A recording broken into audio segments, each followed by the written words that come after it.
Good afternoon. It is with profound joy, humility, and gratitude to God that I stand before you today for this momentous occasion, the official launch of Christ the King College. This day marks the beginning of a sacred mission, a journey that will not only shape the lives of those who pass through our doors, but also the communities and ministries they will go on to serve. Allow me to introduce myself. I am Dr. David Beery, honored to serve as the president of Christ the King College and dean of the Watt School of Business.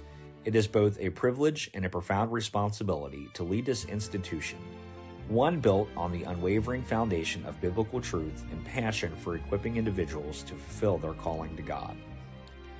Christ the King College is more than just a new institution. It is a calling. It is a vision born out of a deep commitment to the authority of Scripture and the transformative power of God's Word. At Christ the King College, we believe the Bible is not merely a book to be studied. It is the living, breathing foundation of all knowledge and wisdom and truth. Our mission, rooted in the principles of the Christian faith, to glorify God by providing a biblically grounded education that equips individuals for a life of service, ministry, and leadership. Every program, every classroom discussion, and every moment at Christ the King College is designed to point students back to Christ, ensuring their education is not only intellectually enriching, but spiritually transformative. Launching a college is no small feat. It requires vision, courage, and faith in God's provision. But what makes Christ the King truly unique is the heart of our mission. As a nonprofit institution, we are committed deeply to affordability and accessibility, ensuring that all who are called to grow in faith and ministry can do so without the weight of financial barriers. This is not just a promise, it is a reflection of our core values. Additionally, our seminary program is a cornerstone of this institution. Designed for those seeking advanced theological education, it is a place where students can dive deep into Scripture, learn from experienced pastors and scholars, and prepare to lead with wisdom and humility. Whether our graduates are called to pastor churches, teach the next generation, or serve in missions, they will leave Christ the King equipped to faithfully fulfill their calling. But education at Christ the King goes beyond the classroom, and community is what is at the heart of what we do. In a world that often feels disconnected, we are creating a space where students, faculty, and staff can build meaningful relationships rooted in faith. Through small class sizes, collaborative projects, and local and global outreach opportunities, we are fostering an environment where everyone feels seen, valued, and supported in their journey. I want to address something central to our identity as a college, our decision to remain unaccredited by secular agencies.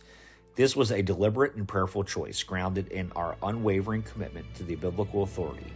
At Christ the King College, our ultimate accountability is to God's Word, not to external standards that could compromise our mission. This approach ensures that every aspect of our curriculum and community remains Christ-centered, allowing us to focus fully on preparing students for their God-given calling. As we move forward, let us be guided by our motto, Veritas Christi Super Omnia, the truth of Christ above all. This phrase reflects everything that we stand for as an institution. It reminds us that our highest priority is to glorify Christ in all things that we do, and holding fast to His truth as the foundation of our mission. The launch of Christ the King College is not just an event, it is a step in faith.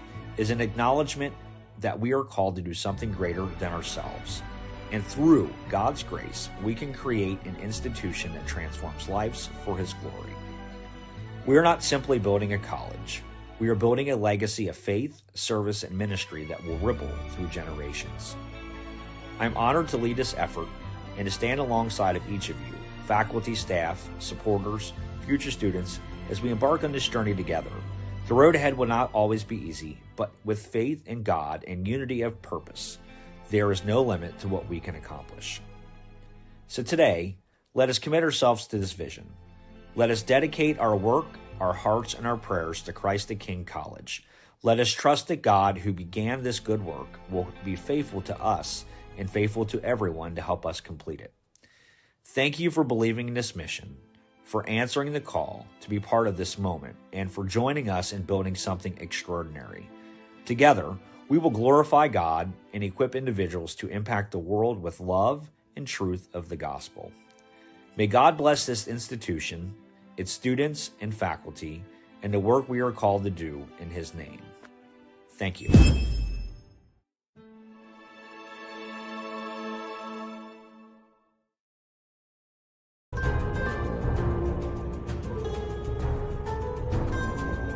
All Access Network Television presents Serial Killers, Supernatural, and Murderers. All Access Network.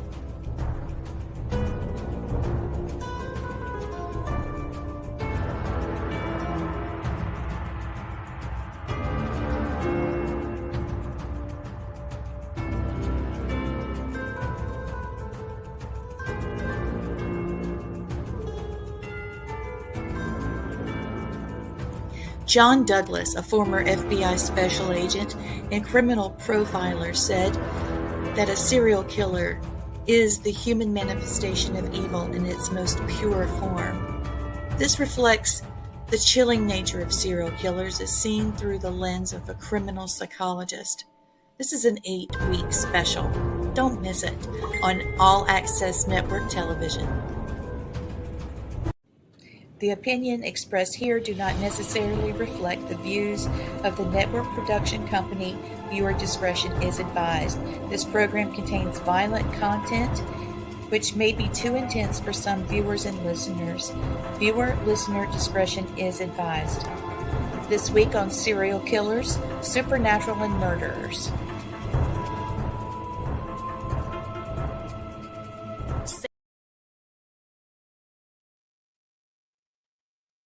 Hey guys. Hey. I had a 50-50 chance of I uploaded the new one.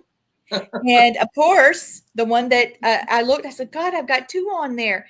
And I had a 50-50 chance of getting the right one. And I got the wrong one. That's why I don't gamble. You see, I don't have luck. I don't have luck. So I'm not a gambler either. Yep. Everybody, welcome to Serial Killers, Supernatural, and Murderers. I've got a historian, and I've got someone that is very gifted in profiling, and a producer, and 2 psychic mediums, 3 shamans, and a partridge in a pear tree. We got it all for you tonight. And 2 cool dogs. And 2 dogs, yes. Don't forget them. Here's Luna. She's ready. She was looking for Blaine. Helen? Yeah, hey, Blaine. Him not feel good. And Ginger, she doesn't feel good either. Yeah. Hi, Ginger. Her nose is cold now. It's not as bad as it was. Look, she knows it's you. She knows. Hello, child. So we are doing the prolific serial killer Sam Little tonight. I don't know much about him. I know that Blaine and Thomas do. And I do have some slides prepared. So not only I don't know. You don't know this one? No, I think it's probably important that we talk about, a few of the people that were prolific. I think with serial killers, most people, like, when they think of a serial killer, they think of the Ted Bundys, the Dahmers, and all that. And the thing is it's a broad range of things. There's female serial killers, there's different ethnicities and all that. And we forget about that because we think about all the different ones. But I think a lot of times is when you think about somebody like Sam Little or Wayne Williams, the Atlanta killer and all that, of African-American descent. And we forget about that. Just us as a society, we don't look at it that way. And, we just kind of think of it as a norm and all that. And just the way we think, which is the wrong way, that, that's just normal for them. And if it's somebody of a white male, that it's just such a big thing and all that. I don't think it is. And I think everybody has that psychosis, no matter if you're white, brown, Oriental, Indian, whatever you are, there's still that underlying trauma that leads you to those things. And I think it'd be a good idea to talk about both of them today and all that. And I think that we could do a compare. Yeah. So it's just different things and all. So, but I think it's important that we do that and educate the people watching about, everybody's different. You always got to look out for anybody. You should never be prejudiced about, different people that, oh, they can't do that, but everybody's capable of it. Trauma makes that screw go loose no matter who you are. And we have to know that it's just about anybody has that ability. So, right. Yeah. Something that, they have in common is that, the Atlanta child killer, as well as Sam Little. I know that both of them were able to elude being captured for quite a while. Yeah. And, how is that the case? I mean, do you feel like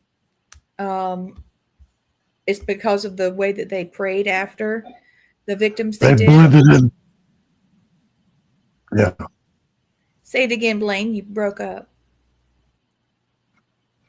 I said what they did was blended back in with society. So they looked like everybody else, so nobody knew that they were doing what they did. Yeah. Yeah, that's true. But So it did come down to a prejudice. It came down to a prejudice, and especially in Atlanta, and then with Samuel Little was over in 19 different states. But the thing is most of their victims were of the same African American descent, and they just pawned it off. That's why they went around for so long. Those are uninvestigated until more stuff came into fruition with what was going on. But Sam Little, I mean, he had a decades and decades worth of time to do what he did. Now I remember very well. Yeah, most of his victims were drug abusers, homeless, prostitutes. Yeah. I feel like our society and how we think of, we just pawn them off. They're still human beings and all that, and it deserves to be, looked at. But that's where it goes. Even Wayne Williams, when he was captured, a lot of it, he says that a lot of evidence was hidden because he blamed it that they were hiding the evidence to help the KKK. That's what was thrown into his court cases. So really that race battle, just like we talked about last week with Charles Manson, with the race battle too. So it stems with everything. It's the easy way out is to blame a certain thing, that's total opposite of you, and unfortunately that's how our society is. It's that splitting and then blaming one person to take it off of you. So, and it doesn't happen in that Wayne Williams case.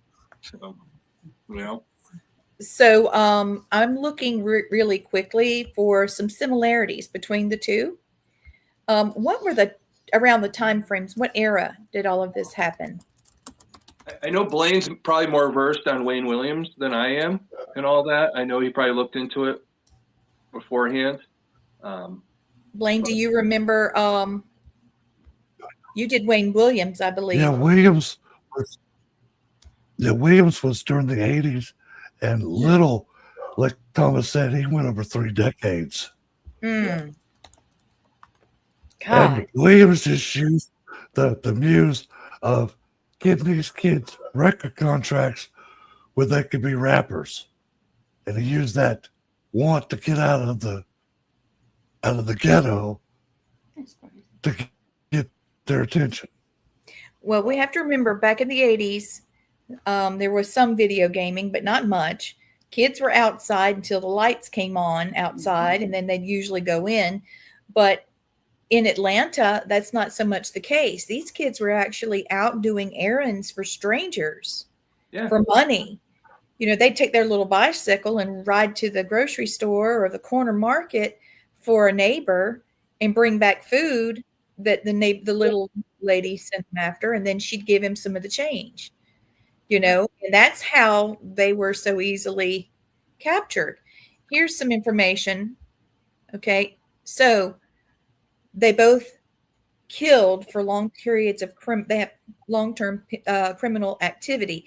The Atlanta child killer named Wayne Williams, he's believed to have murdered at least 28 children and young adults, like Blaine said, between the 70s and 80s, 1979 to 1981 in Atlanta. Sam Little confessed to 93 murders that spanned over 4 decades, from the 70s to 2005. Only through a portion of his murder, although only a portion of his murders were confirmed during his lifetime. Yeah. Oh my God. Confirmed 60 by the FBI.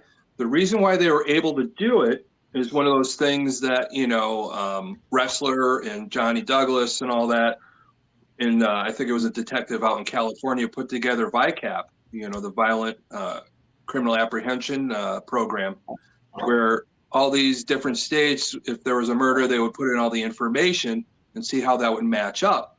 And because Sam Little was implicated in 19 different states, and it wasn't until near the end of his life that he finally confessed to somebody doing a book about him. And they tracked a lot of that stuff, and they confirmed that 60 of the 93 he said, and they're still doing it. Even though he's passed, they're still trying to track, and it keeps growing. So it's 60 plus right now. Confirmed. That makes him the most prolific serial killer in American history. So it's very big. And we can all say, oh, Jack the Ripper, oh, Ted Bundy, but not this guy. Yeah. But that's what happens is our society, we look at things so differently. Him being African American, they just blew it off because he killed people that were homeless, that were prostitutes. And, we look at society, that dark side of society, we just blow it off. But the thing is, they're still human beings. They still had a mom and a dad. They still had family and all this other stuff, no matter what. That's what's creepy about it. Somebody just decides to go kill somebody, the thing is even with Wayne Williams, he grew up, both of his parents were teachers.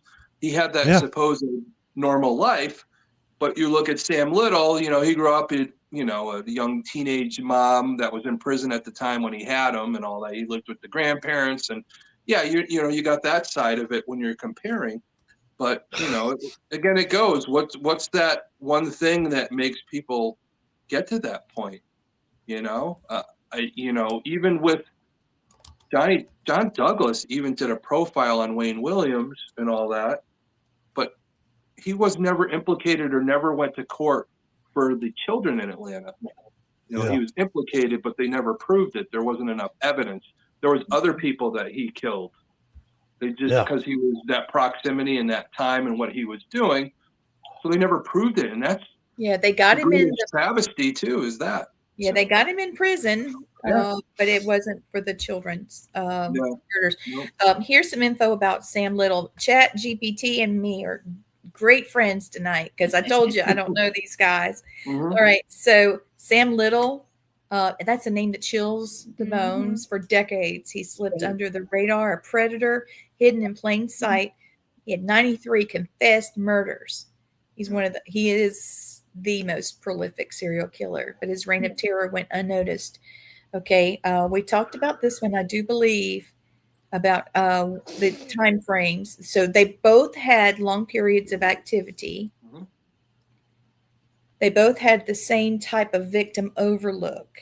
Okay, many of Williams' victims were marginalized communities, including poor Black children and adults that are young adults, and their deaths were dismissed for not likely linked to a serial killer. And Sam Little was the same. He chose women that were in vulnerable groups. Many were sex workers, drug users, individuals living on the fringe of society. So their deaths were classified as overdoses, accidents, or natural causes. Something that struck me, and I hope that we can work, it's not to do with serial killers, but it does have to do with deaths of people that, have high risk lives. Many of the homeless communities in Western North Carolina, there were 3 big ones, they're gone. We have no idea where those people are. And I'm sure they were killed by Hurricane Helene. Hurricane Helene. Hurricane Helene has killed a lot more people than we know. And I want to ask everybody, please be thinking about your service members, law enforcement officers, first responders, as they are continuing to work with cleanup efforts. It's no longer search and rescue, it's search recovery. Yeah. There's people in the trees where the water went so high and their bodies were caught by, there's just a lot. There's just a lot. So those of us in the South, Eastern area, we're all still collecting money. So during this holiday season, consider donating to those efforts. And then finally, this is the same, the victim overlook. Yeah, I did that one already. So yeah. But it's even Samuel Little confessed in prison. He's like, I always kill those people. He had that, he liked to kill. That's part of it. And there's other aspects of it. Yeah, he just loved doing it. And when he was in prison, he says, I would never kill anybody of people would come looking for. God. He knew that if he did that, he would be captured a lot earlier. But there's a lot of, with Sam Little, with Wayne Williams, they're the more popular ones. But even, somebody like, nicknamed the Grim Sleeper. Have you ever heard of that guy? I know. Yes. He operated for a while too, from like 84 to 2007. Lonnie David Franklin Jr. And, that's another big one. But they go. David Franklin, yeah. We just assume that in the African American community there's crime. And we just blow it off, and the police officers just blow it off, and they don't really investigate it. But the problem is when you don't do that, this is how they go long periods of time and kill people that they still have a mom and a dad. They're still human beings and all that. And that's what just is the sick and crazy side of it. We look at all the serial killers, like I said, they're white and all that, and they go, and that's what we know, and that's what I don't want to say put on a pedestal, but that's what we're more like geared towards and all that. But I think it's important that we talk about this today, that, everybody's susceptible to this at any time with trauma, with what they go through growing up, that reason that makes them do what they do. And it doesn't matter who you are in society. And that's what people got to start knowing. We separated our country so much that this is the stuff that happens, and we blow it off. That's why we don't hear a lot about Sam Little. Even you guys admitted you didn't know much about him. I didn't, and that's why we're doing. That's a thing. Yeah, but that's a problem. But that's a problem with us. Well, we're just a small portion of. Yeah. Go ahead, Blaine. Honey. I know one thing he said was that the reason he wanted to kill people because he felt abandoned by his drug-induced prostitute mother, leaving him basically to fend for himself as a child, and he despised that and he resented that a whole lot. Yeah. So that's why he even said that he killed. It was like a drug addiction. He said he called it his fix. Yeah. That he didn't get his fix unless he got to kill somebody.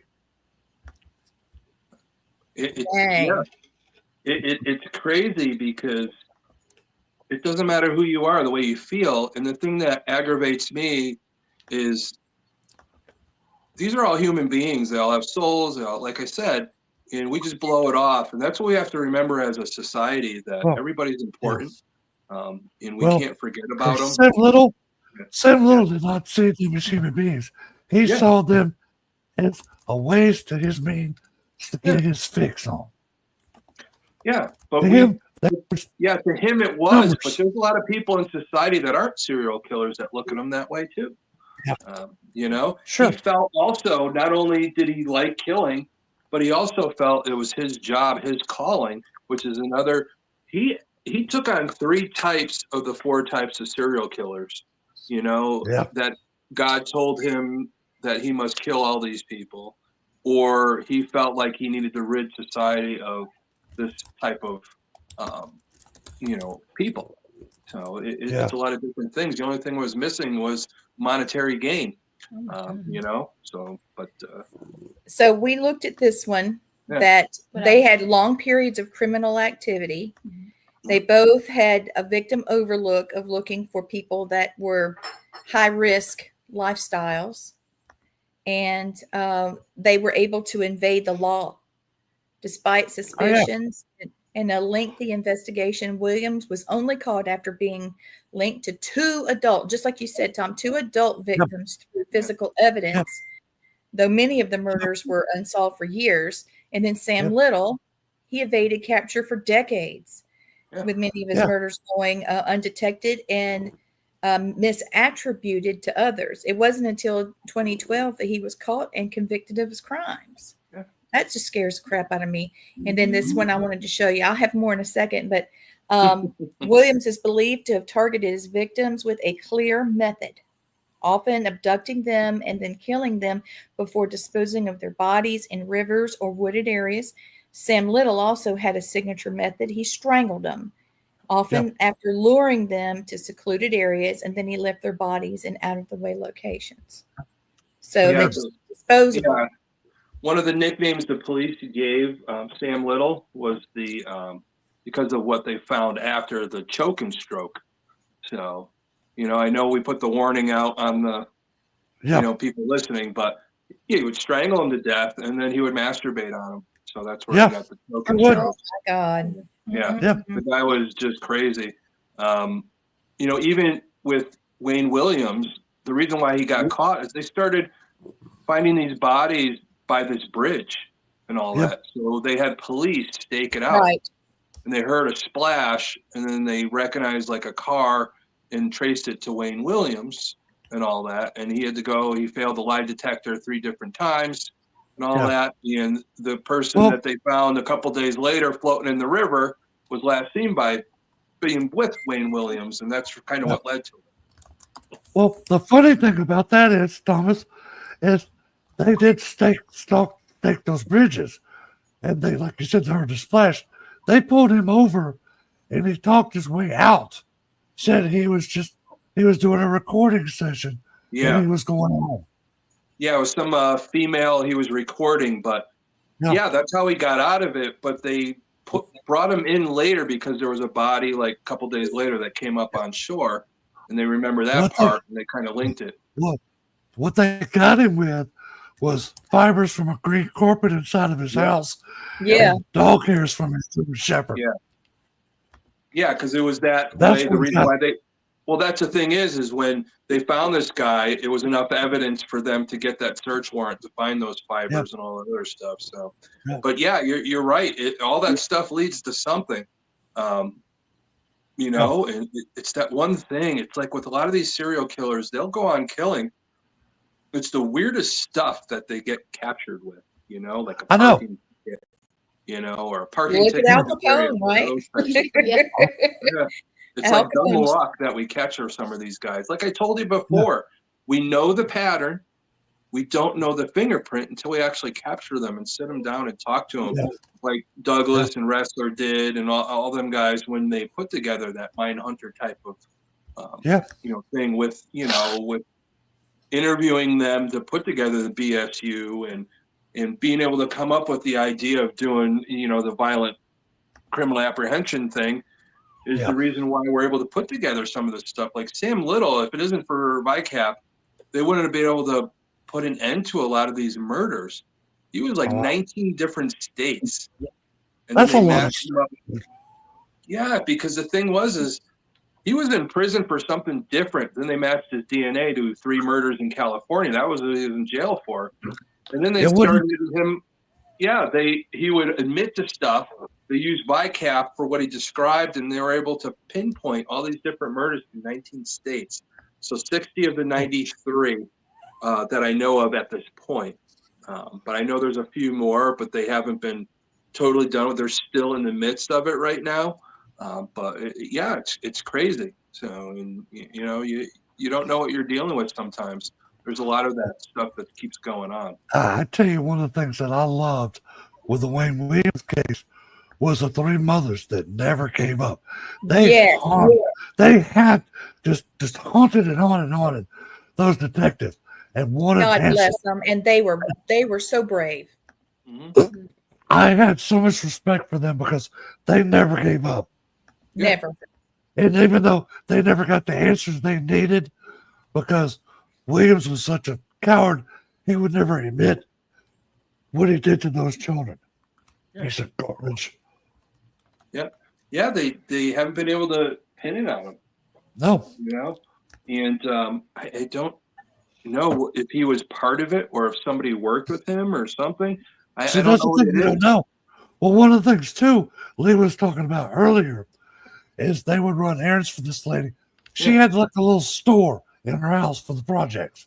Yeah, a lot of places like that have old lady will have like candy bars and stuff like that in her house, and she sells them to make extra money with.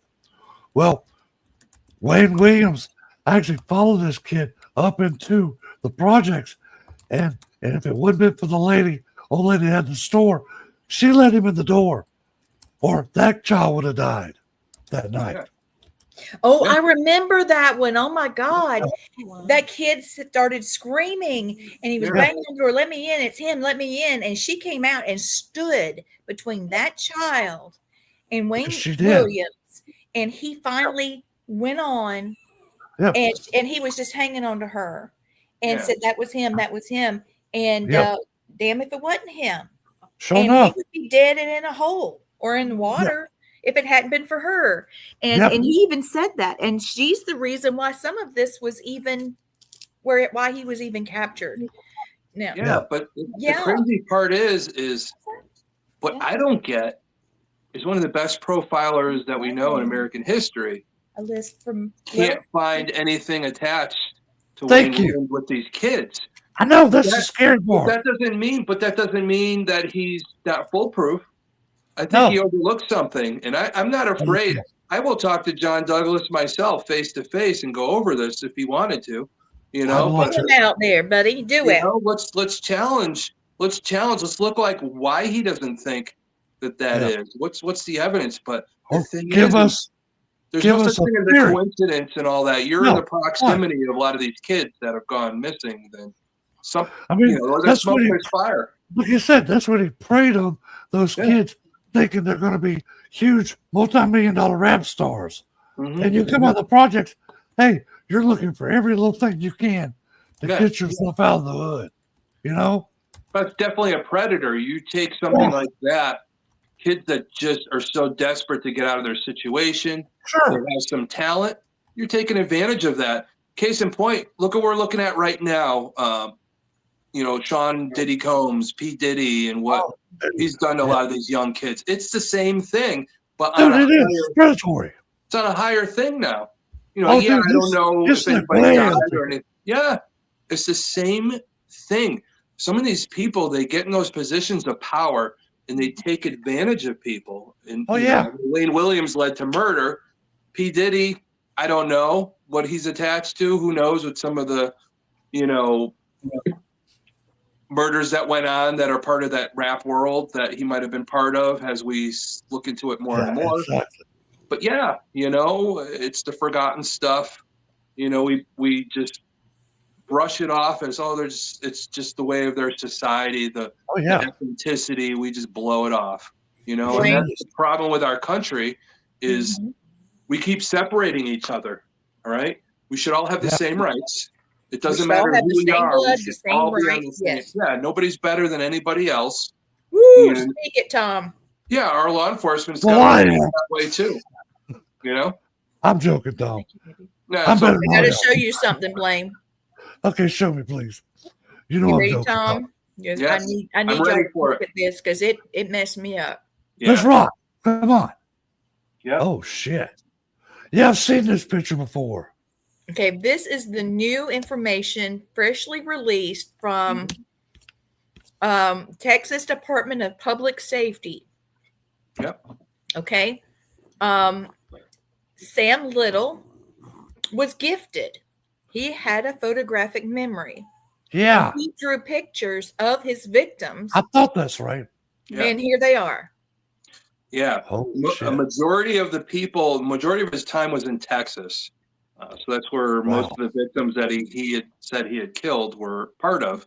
Yeah. But you're talking California, you're talking like Texas, Ohio, Mississippi, you know, there's 19 different states.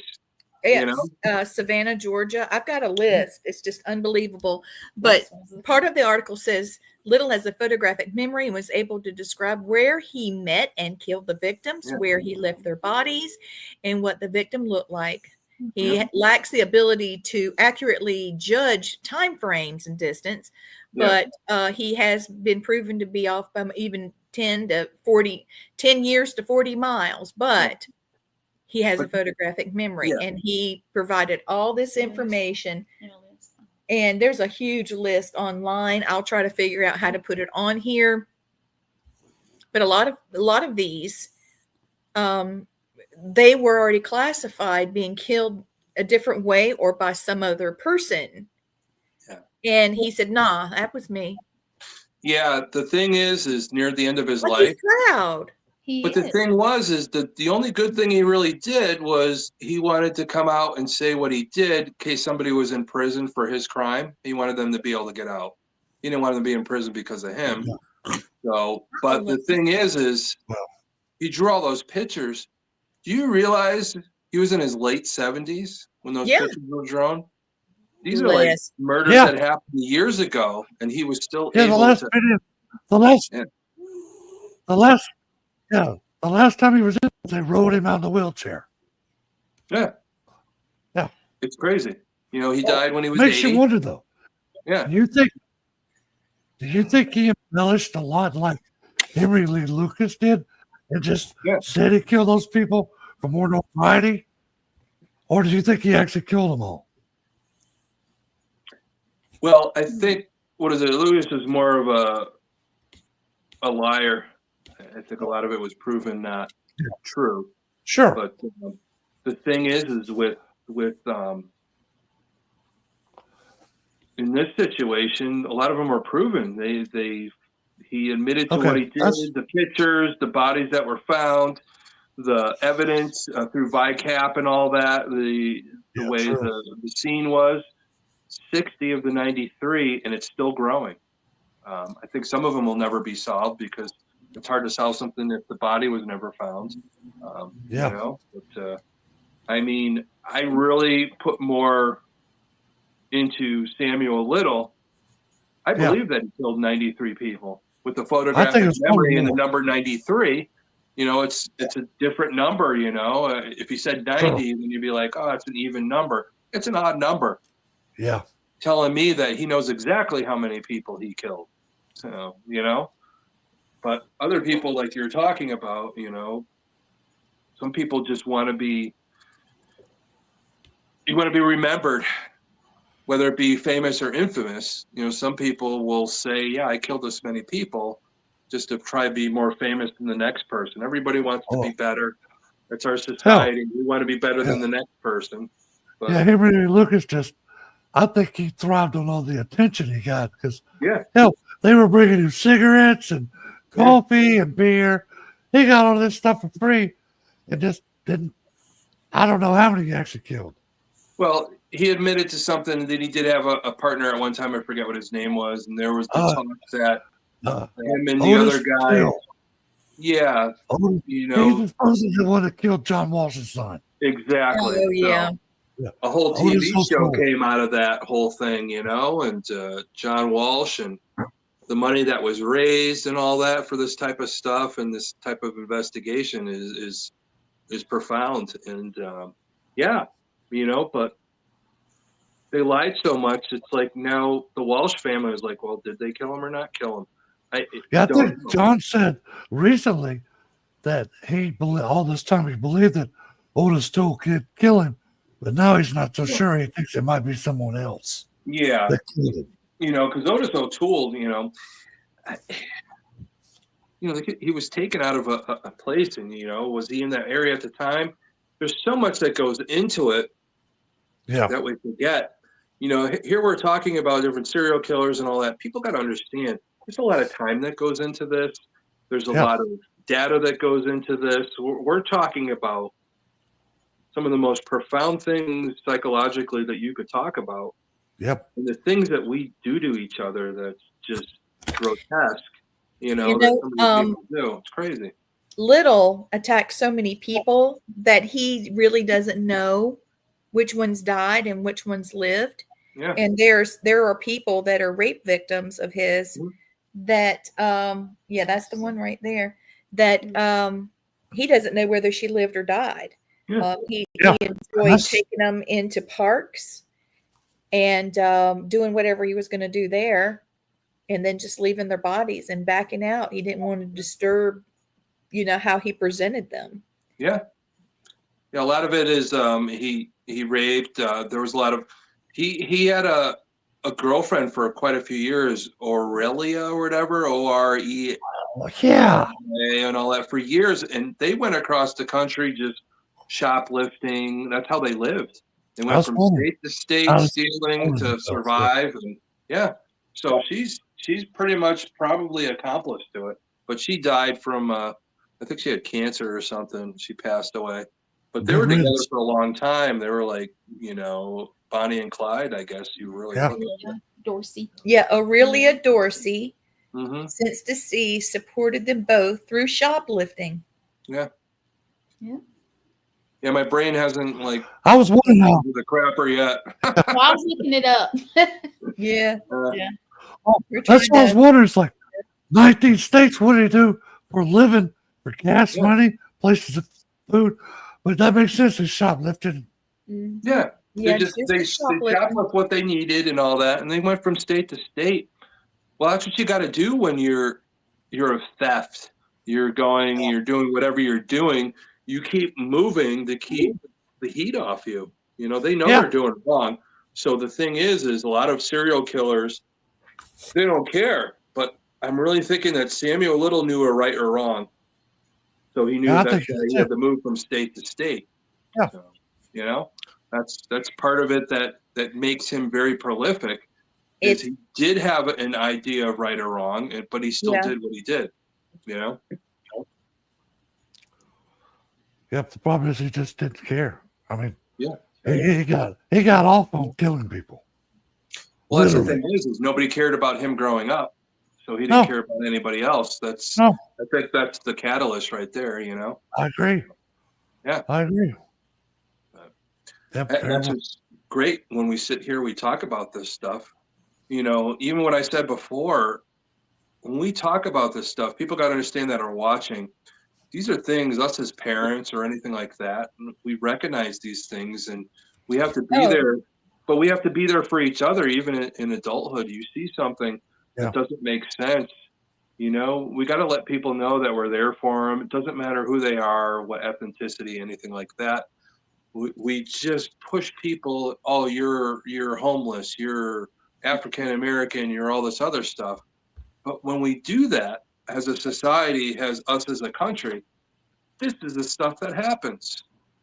You get your Sam Littles, you get your Wayne Williams, you get your Grim Sleeper, all that stuff because, it's just in that neighborhood. We'll just forget about it, Yeah. That's the crazy part of our existence. So it says where Gwen's looking up Sam Little, and I'm looking over here at the case files, but it says here he was arrested 26 times in 11 states for theft, assault, attempted rape, fraud, and attacks on government officials. Yeah. So if they had done something with him, it would have taken a lot off the street. There'd be people still alive.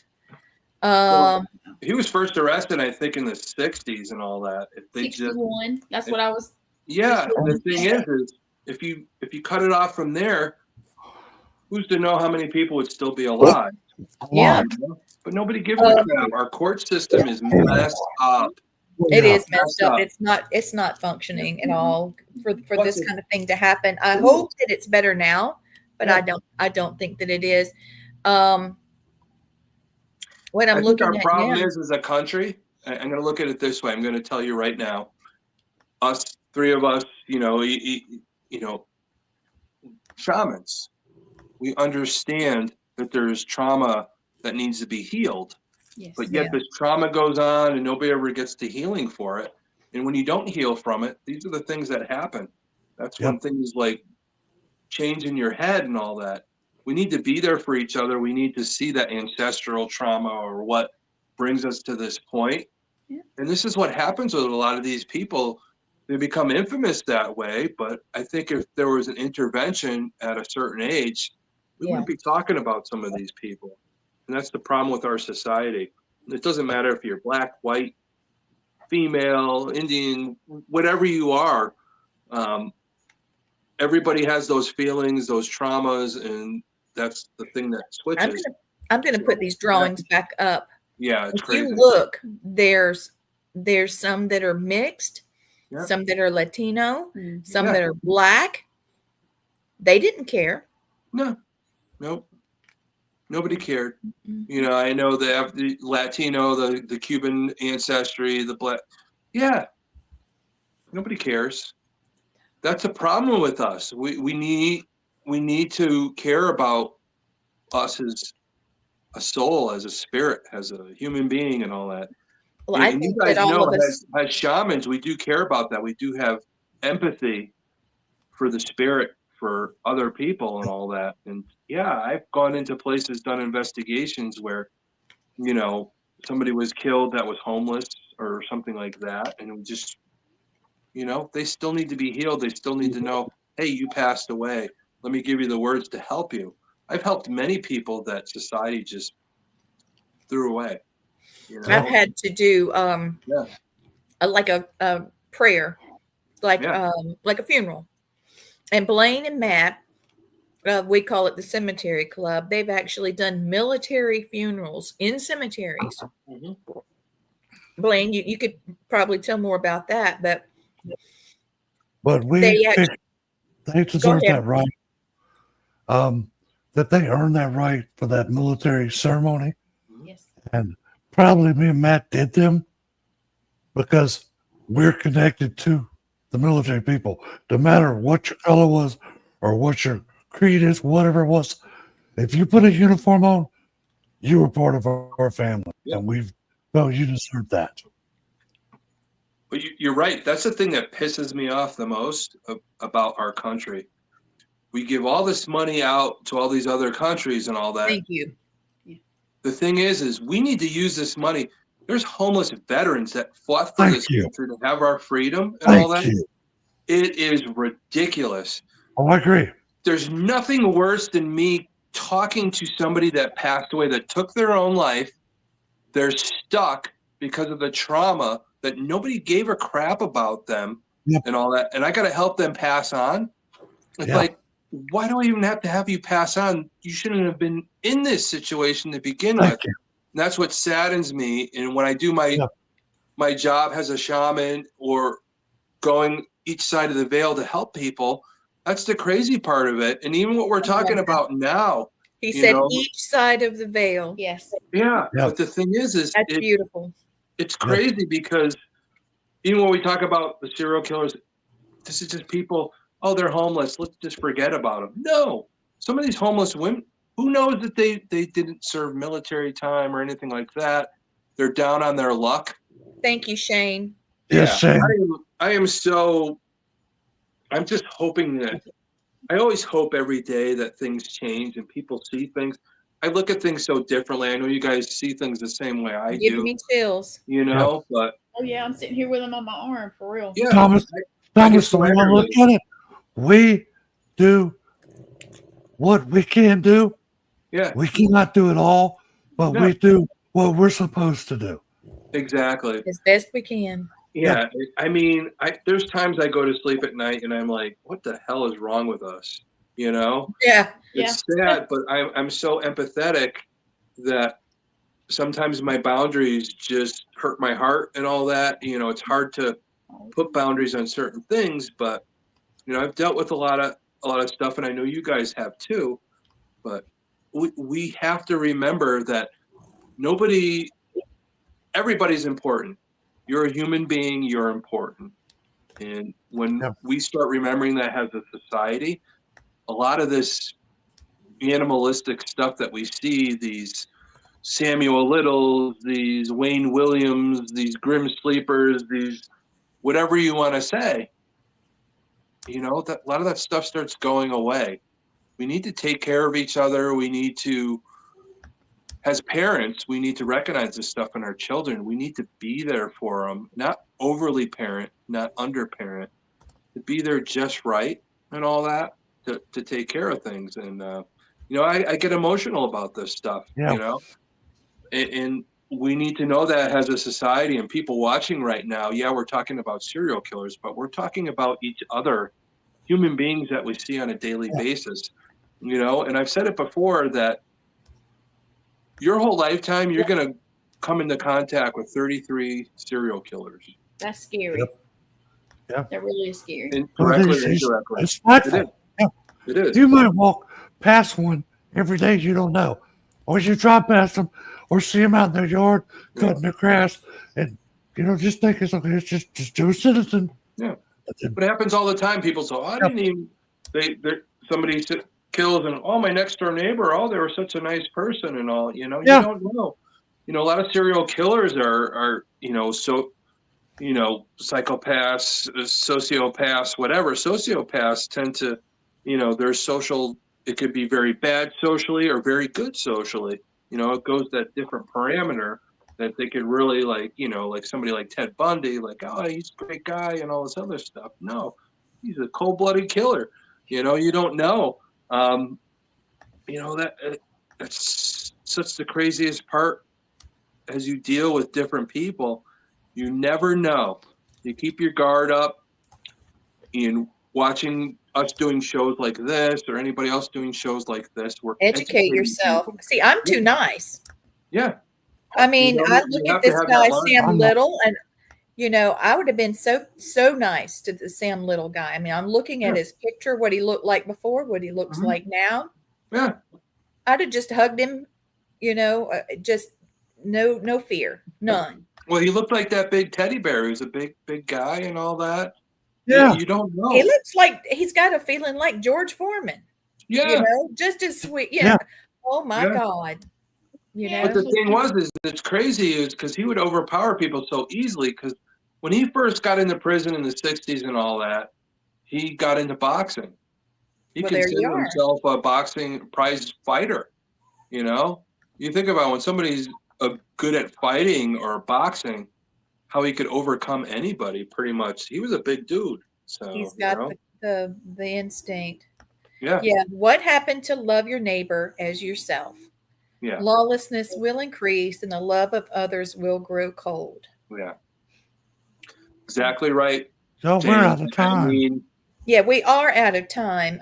Yeah. I just wanted to show just a little bit more there. Who are we doing next week, please?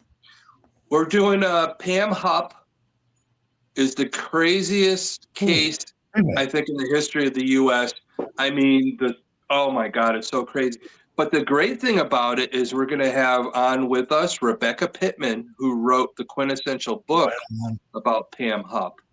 And there was a movie about Pam Hupp that starred Renee Zellweger, starred as Pam Hupp in it. I mean, this is an ongoing thing.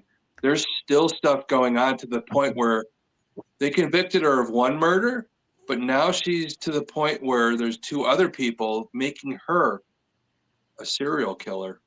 Uh-oh. It's still ongoing. So it's going to be fun. And tomorrow night, there's going to be an encore of this show. Yes. Right. So please watch again tomorrow night. If you didn't get enough tonight with the mind twists of Sam Little and Wayne Williams, we're doing Pam, Hupp, H-U-P-P. Look her up. Get your education in. And Rebecca Pittman is interviewed a lot of these people, and she's a great award-winning, author. So she's a best-selling author. I actually interviewed with her on my part with the Enfield haunting, and she's written a book about that. It should be coming out on December 13th. There's a chapter about my experience when I lived in the house for a week. And, wow. Yep. And it's a crazy case, a lot of cool history. But she wrote the quintessential book about Pam Hupp, which is just mind-blowing murder case, which to the point now that makes Pam Hupp a serial killer, because there's 3 different murders that she's implicated on now.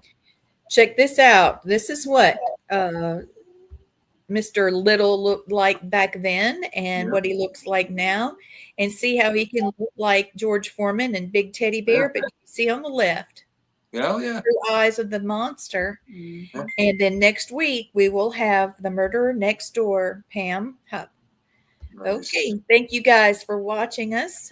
Serial killer, supernatural, and the paranormal. No, serial killers, supernatural, and murderers. There it is. There you go. Yes. Keep Nice. peddling, Lee.